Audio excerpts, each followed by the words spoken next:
The restraints were too tight.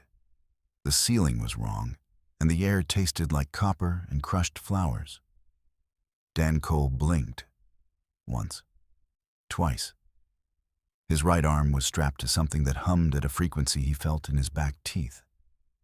He tried to sit up. The restraints held with the polite, immovable confidence of something that had never once considered letting go. The room around him was not a room he recognized. The walls curved inward at the top, smooth and pale as the inside of an eggshell, and the light had no source he could find. It simply existed, soft and even, pressing in from everywhere and nowhere. He had been on the colonial survey vessel Aurora's Edge 4 hours ago. He remembered that. He remembered the hull breach alarm, the rush of cold, the sound it made when the emergency bulkhead did not close in time. After that, there was nothing until now. Until this ceiling and this copper flower air and these restraints. Something moved at the edge of his vision. Dan turned his head. The figure standing beside what he assumed was a medical console was tall. Not unnaturally so, but tall the way a person is tall when they have been designed by a process that had different priorities than human evolution. Her frame was lean, and her skin was a deep, layered gray-blue, the kind of color that changes depending on the angle, the way oil does on water.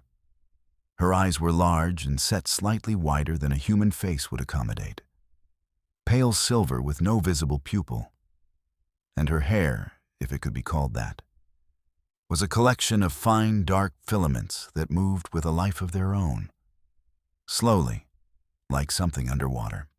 She was wearing a garment that looked like a medical uniform, only in the way that a theorem resembles a rough sketch. She noticed him noticing her. She did not startle. She tilted her head a precise 8 degrees and made a small sound that the translation chip burning behind Dan's ear rendered as something between assessment and acknowledgement. The translation chip. He had forgotten he was wearing it. Standard colonial surveyor issue, implanted 6 months ago during his orientation at the rim stations. It handled 43 known languages and approximated a further 200. She spoke. Her voice was low and unhurried, the words coming out with a rhythm that was almost musical before the chip turned them into flat English in the back of his skull. You were not breathing when we recovered you. We repaired the damage. Yes, you are expected to make a full recovery. Recovered me from where? Dan said. His voice came out rough. The debris field at coordinates your vessel was generating an emergency signal. We were the nearest ship carrying medical capability. She moved to the console and touched something, a soft chime. I am called Vel. I am the primary medical officer of this vessel. Dan, he said. Dan Cole. Colonial Survey Division, Sector 9. Vel made another small sound, the chip translated as acknowledgement with added detail. Pending. Your species is human, she said. It was not a question, but it had the shape of one. Last time I checked. The 8-degree head tilt again. Humor in recovery. That is a positive indicator. Dan looked down at the restraints. Any chance of losing these? They are not restraints in the punitive sense. Your musculature attempted to perform actions your repair status did not yet support. The holds prevent self-injury during unconscious movement. So, yes. She crossed to him. Her hands were 4-fingered, long, and when she released the holds, her movements were practiced and efficient, each motion the shortest path between intention and result. Dan sat up slowly. The room did not spin, which surprised him. He felt, if he was honest, better than he had felt before the hull breach. Whatever she had done to him, she had done it well. Thank you, he said. Vel was already back at her console. It is my function. Still, Thank you. She looked at him again. The silver eyes had no readable expression he could map onto a human face, but something in her posture shifted. A small recalibration. You will need to remain in the medical bay for one of your standard days, she said. Your cellular repair is at 63%. Full function requires completion. One day, Dan said. Okay, I can do that. He looked around the bay. Is there anything to read? Your definition of read? Text, images, information, something to do. Vel reached into a compartment below the console and produced a flat panel about the size of a tablet. She brought it to him. Her fingers touched the edge of it as she handed it over and did not quite touch his hand. A precision that felt deliberate. This contains our vessel's navigational records, crew manifests, and a selection of cultural documents prepared for first contact situations. They were written by our communications team with your species specifically in mind. You have a first contact packet for humans? We have encountered your species twice before. Both times were... She paused. The chip offered confusion, then selected unexpected. Both times were unexpected. Dan almost smiled. Yeah, we get that a lot. He opened the panel. The text was already in English, rendered in clean, simple characters. He read the first line. It said, Informal Galactic Standard translated for human comprehension. This document will help you understand the people of the Vel-Keth and their customs so that no accidental offense occurs during your time aboard. He read the second line. It said, Most critically, do not agree to anything unless you fully understand what you are agreeing to. The Vel-Keth language contains several categories of agreement that carry binding social and legal weight your culture may not anticipate. Dan looked up at Vel, who was monitoring something on her console with her back to him. He looked back down at the panel. He read the third line. The third line said, This includes, but is not limited to, agreements made in jest. Dan sat with that for a moment.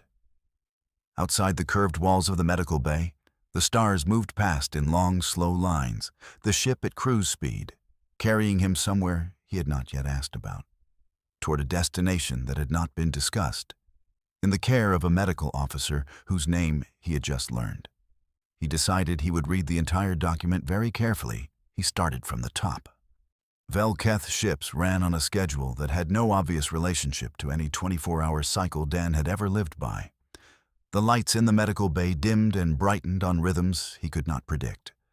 Crew members passed the open doorway at irregular intervals, pausing sometimes to look at him with the same tilted head assessment Vel had offered, then moving on. None of them spoke to him. He got the impression they had been told not to, or that some protocol about first contact recovery patients meant the medical officer was his designated point of contact, and everyone else was maintaining a respectful distance.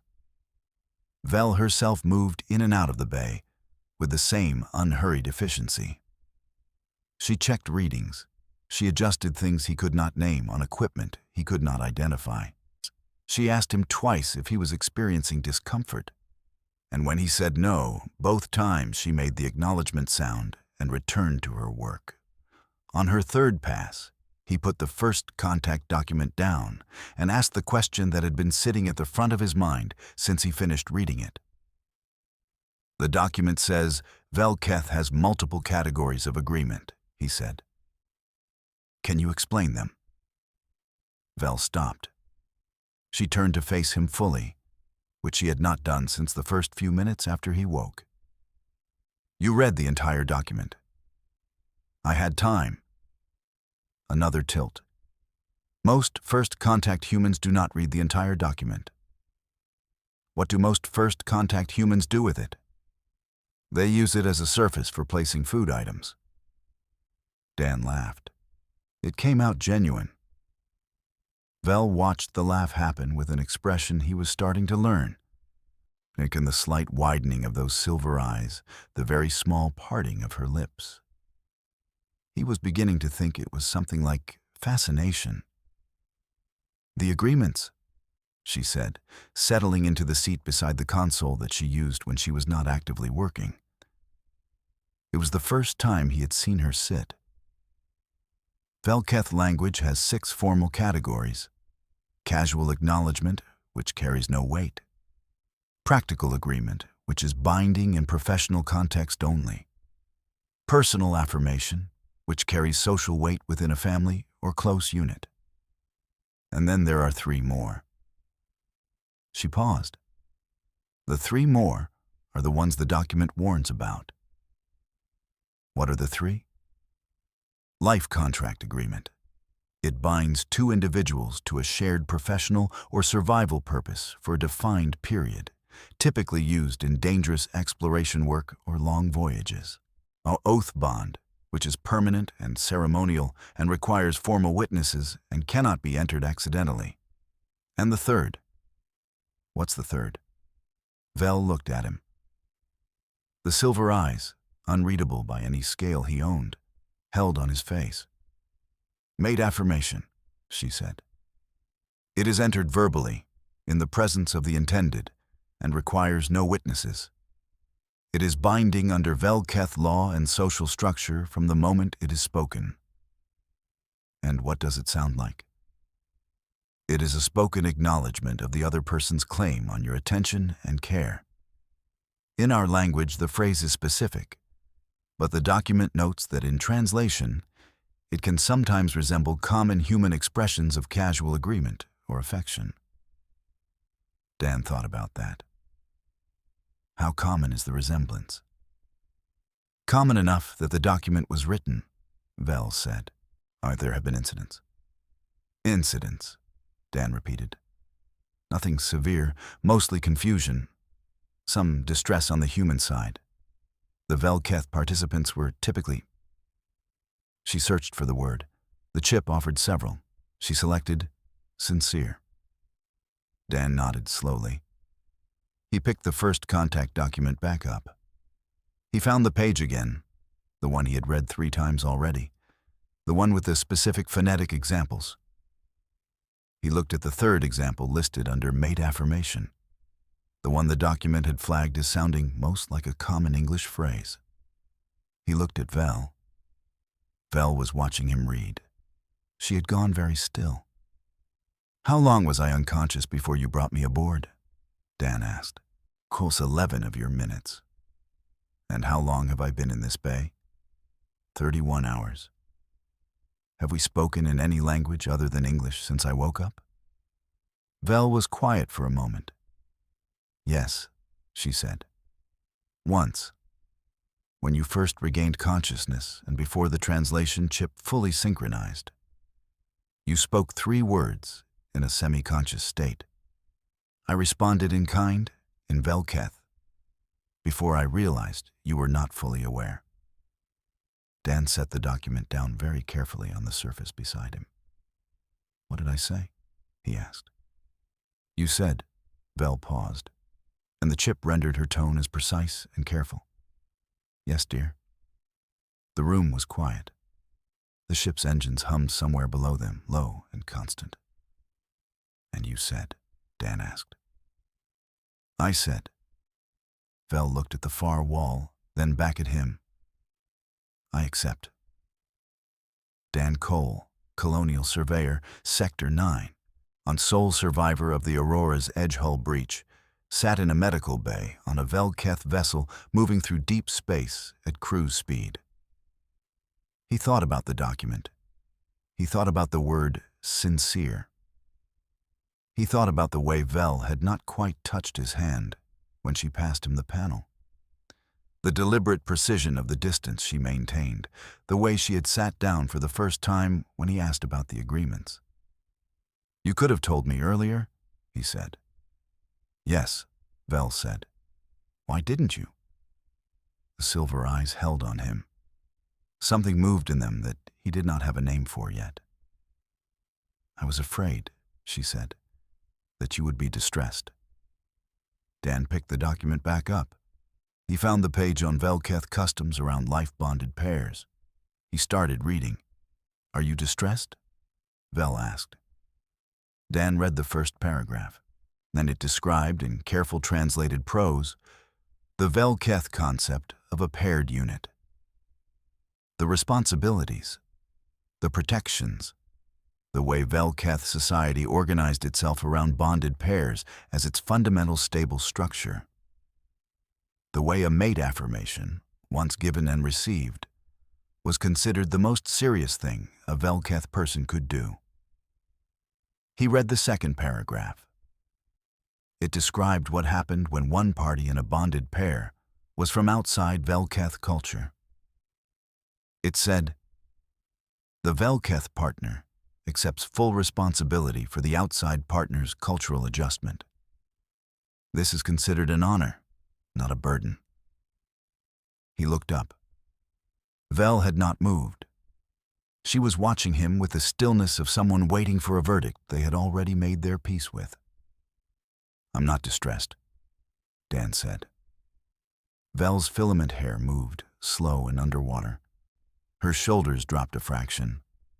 The chip offered no translation for what that meant, but Dan was starting to think he didn't need one. "However," he said, "I do have approximately 400 more questions." The very small parting of Vel's lips widened, almost imperceptibly, into something that, on a human face, would have been a smile. "I have 31 hours of practice answering your questions," she said. "I am prepared." Dan turned to the next page of the document. Outside, the stars continued their long, slow movement past the curved walls of the ship, indifferent and ancient. While inside the medical bay, two people, one human and one not, began the careful, complicated, entirely unprecedented work of figuring out what came next. The ship was called the Velketh name, rendered in the translation chip as Steady Bridge, which Vel told him was an approximate translation, and the actual name contained layers of meaning about structural integrity and trusted passage that English did not have a clean equivalent for. Dan decided to call it the bridge anyway, because it was easier, and Vel did not object. She gave him a tour on the second day, when his cellular repair had reached 89%, and the medical bay holds were fully removed. She walked him through the corridors with the same unhurried efficiency she brought to everything, naming rooms and functions and crew members as they passed. The crew watched him with open curiosity. None of them were hostile. Most of them were clearly fascinated, in the specific way scientists are fascinated by something that has exceeded the parameters of their model. "They know?" Dan asked, as they passed a cluster of 3 crew members who all performed the tilted head assessment in sequence, like a wave. "They know you are human," Vel said. "They know you are a recovered first contact patient. They do not know the other detail." "The mate affirmation?" "Yes." "Why not?" Vel considered this as they walked. "Because it is personal," she said finally. "Velketh do not announce bonding publicly until both parties have chosen to do so together." Dan processed that. "So, in Velketh culture, the bonded pair makes the announcement as a unit." "Yes. That's actually very civilized." "Most of our customs are," Vel said, without any detectable irony. The chip rendered her tone as straightforward. Dan was starting to suspect she did not do irony, and he was starting to find that genuinely refreshing.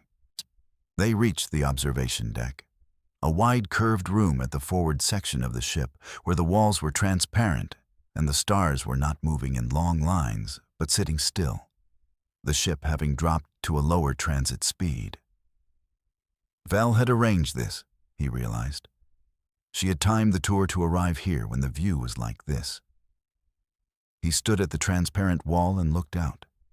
Space from inside a colonial survey vessel looked like space, black and vast and profoundly uninterested in human presence. Space from inside Vel's ship looked the same, technically, But there was something in the way the transparency was cut, the angle of the frame, that made it feel different. Less like looking out a window and more like standing at the edge of something. "Where are we going?" Dan asked. It was the question he had not asked yet. "Velketh Primary Station," Vel said. She stood beside him, looking out. "It is the nearest facility equipped to handle interspecies diplomatic situations. Your survival and recovery aboard our vessel requires formal documentation. There will be a representative from your Colonial Survey Division there when we arrive." They were notified. "How long?" 4 of your days." Dan nodded. "And after the documentation?" Vel was quiet for a moment. Outside, a small cluster of distant lights moved across the field of stars. Another ship, too far away to identify. "That," Vel said carefully, "will depend on what you choose." Dan looked at her. She was still looking out at the stars, and her filament hair was doing the slow underwater movement. And her profile against the star field was something he did not have a word for. The chip was not designed to translate the things he was noticing about her. He was on his own for those. "What are the options?" he asked. "Formally, you may decline the mate affirmation on grounds of non-consensual utterance. You were not fully conscious. Velketh law has a provision for this. It would be processed, recorded, and closed. No social consequence to you." She paused. "Some consequence to me, but manageable." "What kind of consequence to you?" "It would be noted in my record that I accepted an affirmation that was subsequently declined. It is not shameful, but it is noted." Dan turned away from the stars and looked at her directly. "What's the second option?" Vel turned to look at him. The silver eyes, no pupil, no readable expression by any human scale, and still somehow the most honest eyes he had encountered in a long time. "You choose to honor it," she said. "Not because of law or obligation. Velketh do not value bonding that is entered from obligation. You choose it because you have spent 31 hours in my care and a further 2 days learning what it means, and you have decided it is something you want to explore." "Explore," Dan said. "Velketh bonded pairs do not go from affirmation to permanence without time. There is a period called open span. It is a committed exploration. Both parties are bonded in the sense that they are unavailable to others and accountable to each other. But permanence is chosen later, separately, when both know enough to choose well." Dan turned back to the stars. He thought about the aurora's edge. He thought about the hull breach alarm and the cold and the nothing after. He thought about waking up in a room that was wrong with copper flower air and finding Vel standing beside her console, already monitoring his recovery, already competent and certain and present. "Open span," he said. "How long does it typically last?" "Typically between 1 and 3 of your years. 1 to 3 years of committed exploration." "Yes." "And at the end of it, both parties choose." "Yes." Dan was quiet for a long moment. The stars outside were genuinely beautiful in the way that things are beautiful when they are enormous and old and completely beyond the reach of anyone's plans for them. "I have more questions," he said. "I know," Vel said. "I'm going to need to learn Velketh." "I suspected you would want to. The real language, and not the chip translation. It will take time.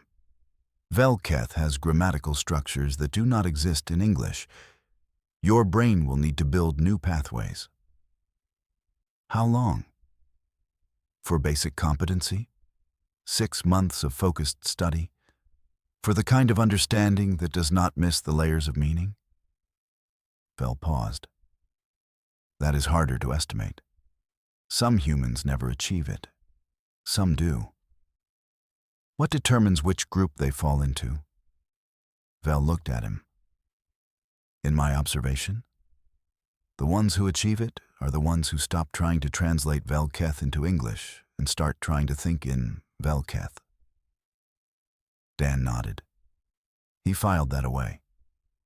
He had spent 6 years as a colonial surveyor, which meant 6 years of arriving somewhere new and trying to understand it on its own terms before imposing his own.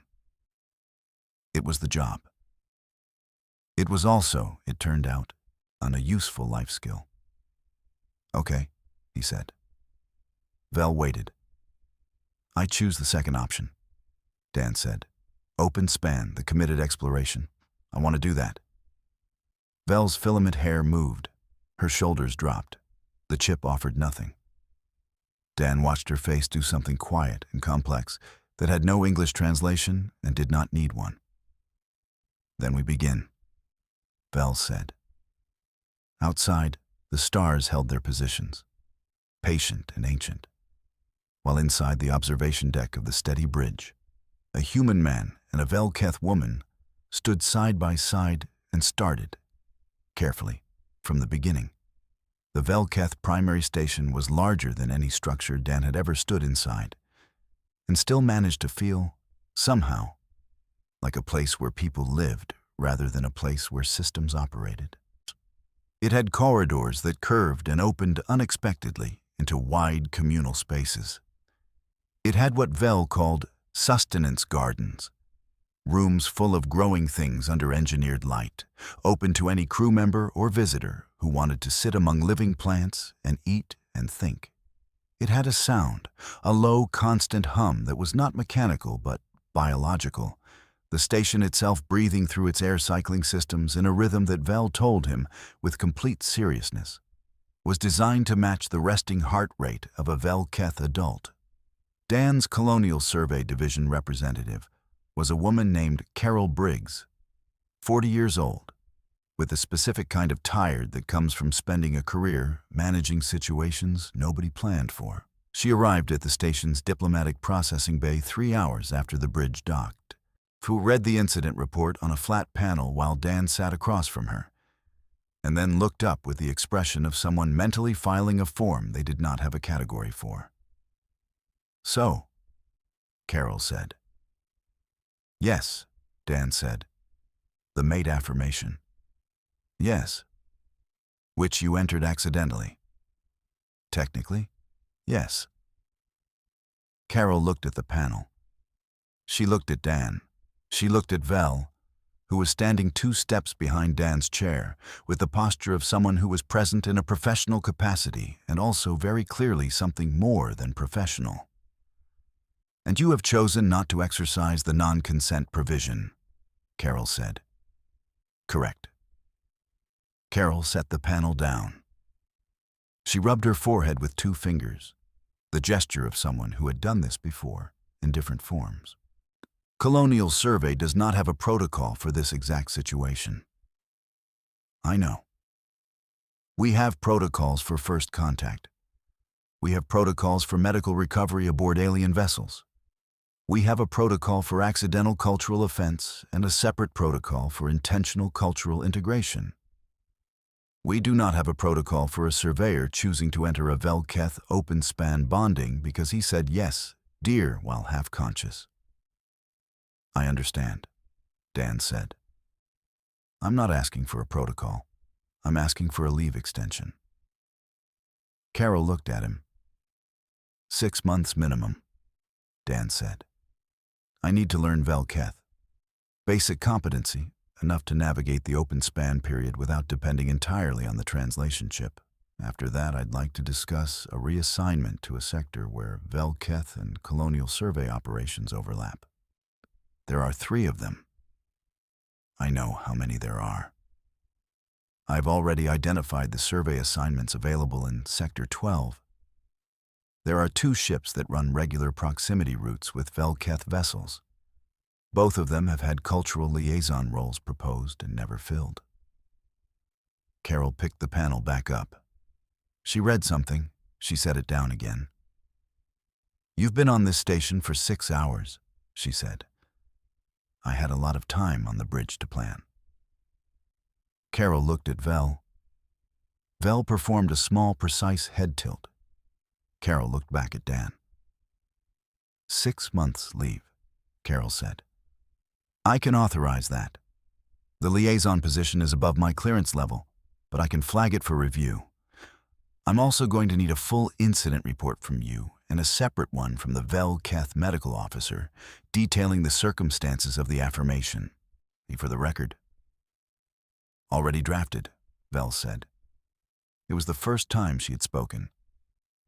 Carol turned to look at her fully, recalibrating the same way Dan had recalibrated in the medical bay. You drafted it before the meeting, Carol said. Yes, Vel said. Dan told me you would ask. Carol looked at Dan with the expression of someone revising their assessment upward. You briefed her on Colonial Survey administrative procedure. I had 4 days on the ship, Dan said. We talked a lot. Carol gathered her panels, stood, and extended her hand to Dan. He shook it. She extended her hand to Vel. Vel looked at it, then at Dan. Dan made a small motion. Vel extended her 4-fingered hand, and Carol shook it without flinching, which was, Dan thought, exactly the kind of thing that made Carol Briggs good at her job. 6 months, Carol said. Don't make me regret this. After she left, Dan and Vel walked through the station's main corridor toward the sustenance garden Vel had reserved for the afternoon. The station's biological hum moved through the floor under their feet. She likes you, Vel said. She tolerates me, Dan said. That's her version of liking. How do you know the difference? She shook your hand. Vel was quiet for a moment, processing this. In Vel Keth culture, that gesture does not carry significant weight. In Carol Briggs' culture, it carries enormous weight, Dan said. She shook your hand without hesitating. For Carol, that means she's already accepted the situation and is moving on to making it work. If she hadn't accepted it, she would have nodded very professionally and kept her hands entirely to herself. Vel filed this away. Her Dan could see her filing it, the slight shift in her expression that meant new information had been received and integrated. You notice things about people, Vel said. Small things. It's the job. 6 years of arriving somewhere new and trying to understand who the people are before I do anything that affects them. You learn to read the small things.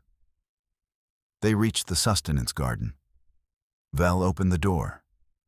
The smell that came out was green and warm and alive, in a way that was genuinely disorienting after days of copper flower ship air. Dan stopped in the doorway and breathed it in. You miss Earth, Vel said. I miss the smell of things growing, Dan said. News Earth specifically is complicated. Complicated how? Dan stepped into the garden and found a place to sit among something that looked like wide, flat ferns, but were clearly not ferns. Vel sat beside him. The engineered light fell evenly over everything, and the station's breathing hum was quieter here, muffled by the plants. My family didn't understand why I left, Dan said. My mother still sends messages every few weeks, asking when I'm coming home. I have a sister who married someone stable and bought a house, and I think she genuinely believes I'm broken in some way that manifests as wanting to be in space. Are you broken? Vel asked. The chip offered no inflection. Vel's tone was entirely neutral. It was a genuine question, not a leading one. No, Dan said. I just want to see things. I want to understand things. I always have. Vel's filament hair moved. In Vel Keth developmental psychology, this orientation is called the reaching tendency. It is considered a stable personality structure, not a pathology. Reaching tendency, Dan said. I like that. It is well regarded among Vel Keth. Our most significant explorers and scientists typically score high for it. Vel paused. I also score high for it. It is part of why I became a medical officer on a deep-range vessel rather than a station position. Dan looked at her. The garden light was different from the ship light, warmer, and in it Vel's gray-blue skin had picked up a faint undertone he hadn't noticed before, something close to copper. "We are both, then," he said, "people who would rather be somewhere difficult and new than somewhere easy and known." "Yes," Vel said. "Yes, that's probably useful." "For the open span period," Vel said. "Yes. Compatibility of fundamental orientation is considered a strong foundation." Dan leaned back against the fern thing, which adjusted slightly to his weight in a way that suggested it was more aware of him than plants usually were. He looked up at the garden ceiling, where more engineered light fell through a structure designed to diffuse it into something like sunlight. "First Velketh lesson," he said. "Teach me how to say something real. Not a greeting, not a formal phrase. Something people actually say to each other." Vel thought for a moment. Then she spoke a Velketh phrase. It was short, 4 syllables. The sound of it moved through the garden air, and the chip did not translate it, either because it had no translation or because it was choosing not to. "What does it mean?" Dan asked. "It means," Vel said, "I am glad you are here." Dan repeated the phrase. Badly, the syllables landing wrong, the rhythm off. Vel's expression did the complex quiet thing. "Again," she said. Dan said it again, less badly. "Again." He said it a third time. Vel tilted her head. Not 8 degrees, less. Something different. "Better," she said. In the garden of the Velketh primary station, surrounded by plants that were not quite plants and light that was not quite sunlight, Don Cole said the phrase again. And this time Vel said it back to him, and the station breathed around them. And outside the stars held their positions, as they always did, waiting. The 6 months moved the way significant time always moves. Too fast in memory and exactly the right speed while it was happening. Dan studied Velketh for 4 hours every day, with a language program Vel had designed specifically for human cognitive architecture. Adjusted weekly based on where he was struggling.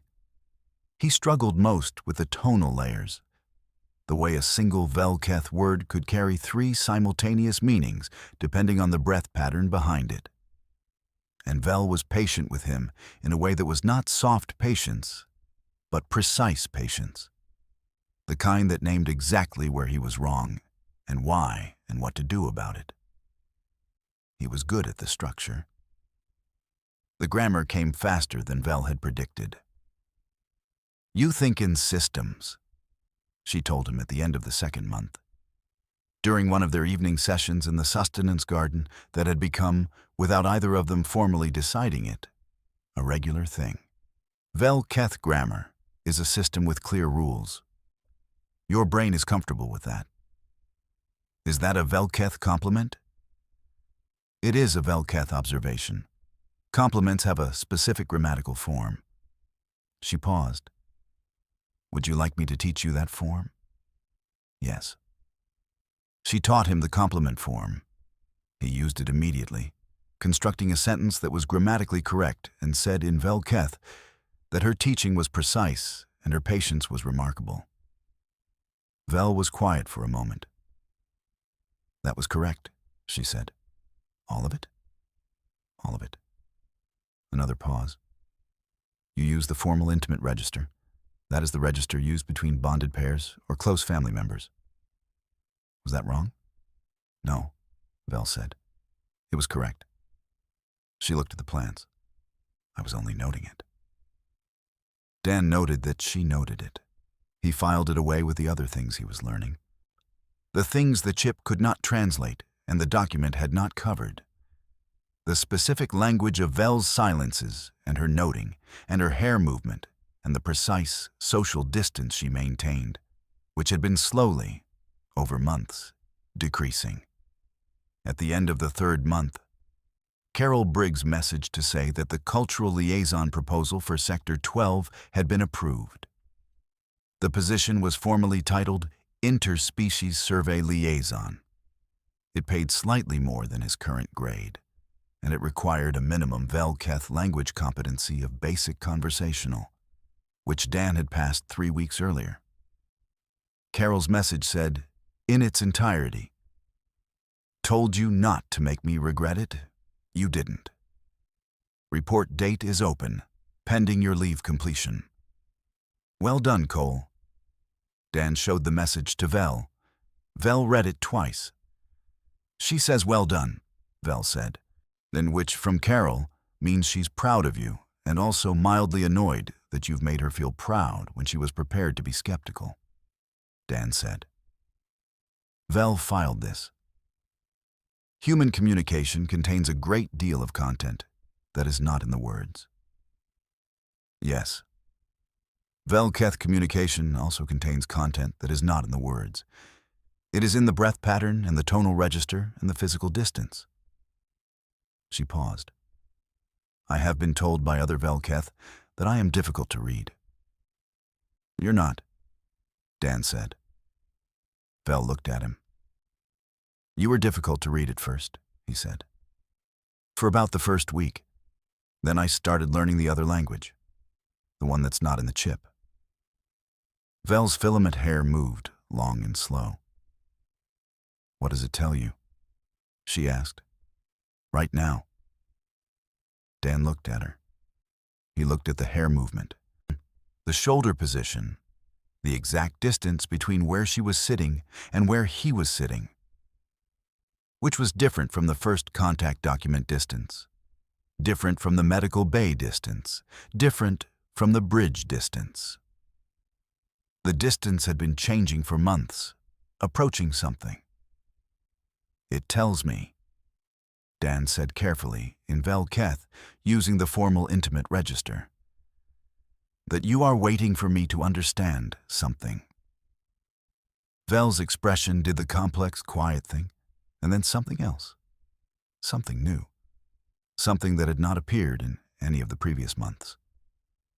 Yes, she said, in Velketh, same register. I have been waiting. I understand it, Dan said. In Velketh open span, Vel said. There is a moment called the second affirmation. It is not a legal requirement. It is a choice. It is when the two people, knowing each other, choose to say again, with full awareness, what was said at the beginning. The first time was accidental, Dan said. Yes. The second time would not be. No, Vel said. The second time would not be. Outside the station sustenance garden, the Sector 12 shipping lanes moved with their regular traffic, survey vessels and Velketh cruisers, and the long, slow transports that kept the rim station supplied. All of them going somewhere, all of them crossing the same deep black in different directions. Dan had spent 6 years going somewhere. He was good at going somewhere. He had crossed 17 sectors, surveyed 43 planets, and filed more incident reports than anyone else in his cohort, mostly because he had a habit of being exactly where unexpected things happened. He was sitting in an alien garden on an alien station next to the person who had repaired his lungs when he had no air in them, who had spent 6 months teaching him to think in a language his brain was not built for, who had given him a full accounting of his options and told him the truth about the consequences to herself, and trusted him to make a real choice. He thought about the first contact document. He thought about the line that said, most critically, do not agree to anything unless you fully understand what you are agreeing to. He understood what he was agreeing to. Yes, dear, Dan said. This time in Velketh, in the formal intimate register, the breath pattern correct, all 4 syllables placed where they belonged. Vel's hair moved, her shoulders dropped. Her face did the thing it had been doing for months, and this time it finished.